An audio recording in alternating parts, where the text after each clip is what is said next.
ദാവീദിൻ്റെ മകനായ അബ്ശാലോം ദാവീദിനെതിരെ കൂട്ടുകെട്ടുണ്ടാക്കി ദാവീദിൻ്റെ മന്ത്രിയായിരുന്ന അഹിത്തോഫേലിനെയും തൻ്റെ കൂടെ കൂട്ടി.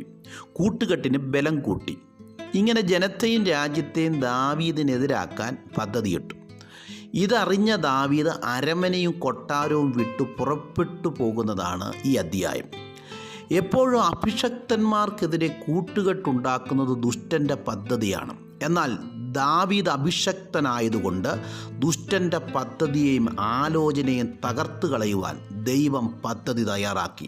നീ ഒരഭിഷക്തനാണോ? നിനക്കെതിരെ വരുന്ന ഒരായുധവും ഫലിക്കാൻ ദൈവം അനുവദിക്കുകയില്ല. അതുകൊണ്ട് ദാവീദ് പറയുന്നു, എൻ്റെ ശത്രുക്കൾ കാണുകെ നീ എനിക്ക് വിരുന്നൊരുക്കുന്നു, എൻ്റെ തലയെ എണ്ണ കൊണ്ട് അഭിഷേകം ചെയ്യുന്നു.